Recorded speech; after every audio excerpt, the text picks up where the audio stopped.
quand je me réveille, j'ai du mal à quitter.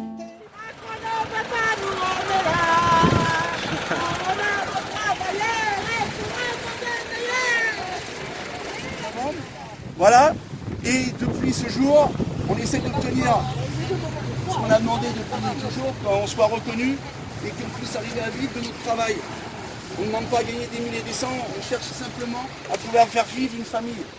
À l'époque de mes parents, mon père, avec un salaire d'ouvrier, il faisait vivre une famille avec 2 enfants. Et les grands-parents sûrement. Et voilà, et on arrivait à partir en vacances, 1 mois en vacances. Vous pouvez écouter hein, les bleus aussi là.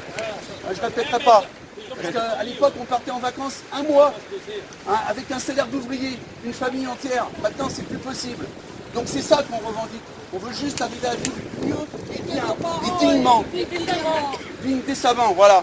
Donc, cette flamme, on l'a allumée le 22 décembre, si je me souviens bien. C'est ça. Voilà, on l'a allumée dans l'espoir d'un monde meilleur, que notre président il nous écoute enfin et qu'on arrive à faire quelque chose de bien.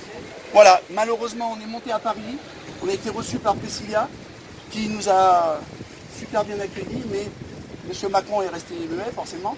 Donc maintenant ce qu'on veut faire, que les Normands sont venus vers nous dans le même esprit que nous quand on est monté à Paris, nous on veut rallumer cette flamme, on va leur donner un petit flambeau, on va arriver en bas, et ce flambeau, eux, ils vont continuer de le diffuser sur les ronds-points, et les ronds-points qu'ils vont rencontrer, essaieront pareil d'aller dans d'autres régions de France, partout, pour que toute la France se ressoulève une deuxième fois, et qu'on arrive enfin à obtenir ce qu'on veut.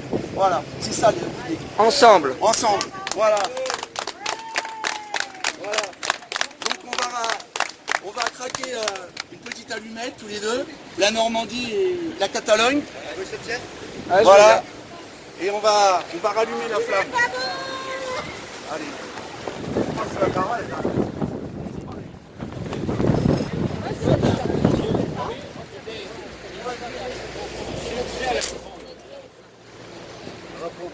La flamme est rallumée. La fumée est là. Voilà, nous allons descendre donc jusqu'au boulot, comme ça, tout doucement, pour pas foutre le feu partout, forcément. Et donc Geoffrey, maintenant c'est lui qui a le pouvoir de faire continuer cette flamme, donc c'est lui qui va l'alimenter pendant le trajet. Donc il a la caisse en bois et au fur et à mesure que ça va forcément descendre, il va rallumer, il va alimenter le feu. Donc tu fais des gaffes à toi. Hein. Bonjour.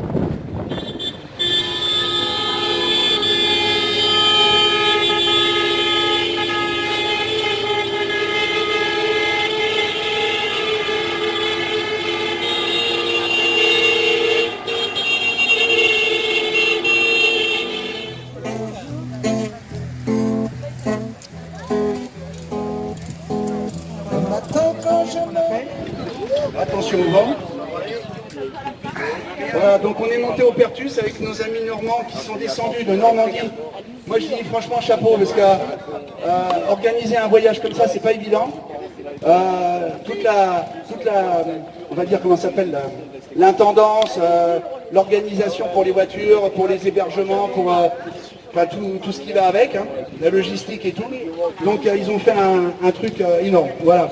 Donc nous on l'avait fait à l'époque au mois de décembre avec Corinne. On était partis.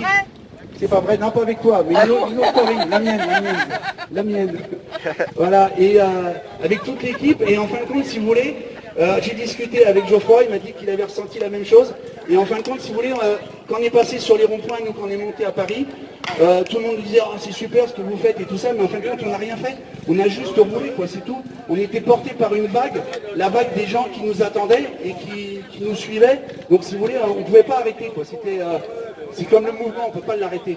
Donc on est parti et à chaque fois on arrivait, et c'est ce que j'expliquais, on a beaucoup voyagé et à chaque fois qu'on arrive quelque part, on arrive dans les endroits des gens qui ne nous connaissent pas et qu'on ne connaît pas. On apprend à les connaître, c'est différent. Mais là, on arrive et on sait qu'on est attendu. Et ça, c'est un truc, c'est énorme. Donc je pense que les Normands, vous avez ressenti la même chose. Voilà. Et donc, vous attendiez pas à ça, ouais, mais vous n'avez pas tout vu encore. Voilà, voilà. Et là, donc, si vous voulez, donc on a rallumé la flamme de l'espoir qu'on avait allumée à l'époque à Paris, avec Priscilla qui nous avait attendu sur place. Et bon, malheureusement, l'espoir, c'était pas facile parce qu'à l'époque, M. Macron, il n'a pas beaucoup changé de toute façon. Mais donc, du coup, on est redescendu avec la flamme éteinte, forcément. Et là, les Normands nous ont donné envie de faire une deuxième vague. Et là, maintenant, donc, on va leur confier un flambeau qui est beaucoup moins beau que le nôtre, mais qui sera plus pratique à transporter. Et leur mission, c'est de tous les ronds-points où ils passent, de passer, on va leur donner des petites bougies qui fassent des flambeaux et qui, pareil, redonneront à d'autres ronds-points dans d'autres villes et partout. Il faut que toute la France rallume la flamme de l'espoir. Embraser la France. Voilà, et quand toute la France sera rallumée et aura retrouvé la pêche, parce que c'est vrai que là, le fait que les Normands soient descendus, nous, ça nous redonne du baume au cœur. Eux, c'est pareil. Donc, si on fait ça partout en France, les gens, ils vont se mobiliser davantage. Et là, quand on sera tous unis, et ben là, on fera quelque chose. Et là, Macron, il pourra pas lutter contre nous. Et ça sera le retour de vague. Ça sera le retour de vague. C'est ce que je disais. Là, Macron, il s'imagine que le mouvement, il diminue. C'est pas forcément faux, mais le mouvement, il est là. Et vous savez tous comme moi qu'un tsunami, la mer se retire.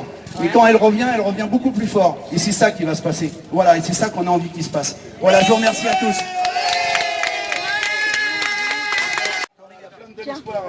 Tenez. Donc on te la confie. Ça, faudra mettre ça. Merci. Alors, il n'y aura pas de problème. Donc, le prochain voyage, c'est Narbonne. Et moi, j'ai pris la décision, aussitôt que je rentre à Gournay, aussitôt que je rentre dans mon QG, j'essaye de trouver une caravane et je vais partir à l'aventure avec la caravane jaune. Ouais. Ceux qui veulent venir avec moi, il n'y a pas de souci. Marie, Elle va venir, tu viens avec moi? Ah oui. Et si tu as besoin de quelqu'un qui parle fort, Non, mais je peux venir avec toi. je suis là, hein, t'inquiète pas. Et cette flamme, si je prenne le permis, je l'emmènerai avec moi.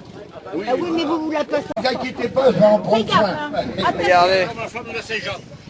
Voilà. Ouais, Parce que si vous voulez, pour ça. Mais la flamme du Canigou, si vous voulez, c'est quelque chose de symbolique aussi dans la région. C'est-à-dire que si vous voulez, pour la Saint-Jean, tous les villages des Pyrénées-Orientales montent un petit fagot en haut du Canigou.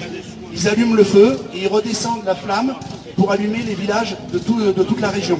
Voilà, donc si vous voulez, on ne veut pas leur faire de tort ni quoi que ce soit, mais c'est un peu la même image, voilà, de rallumer cette flamme et de la faire diffuser dans toute la France. Voilà, merci à tout le monde. Super, merci.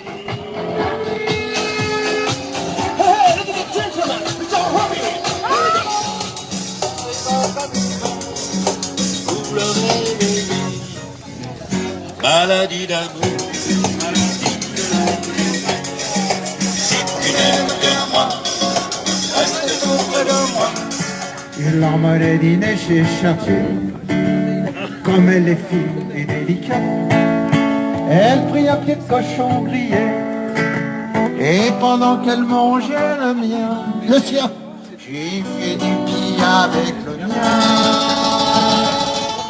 Je pris un homard sur tomate, il avait du poil aux pattes, et lycée aussi.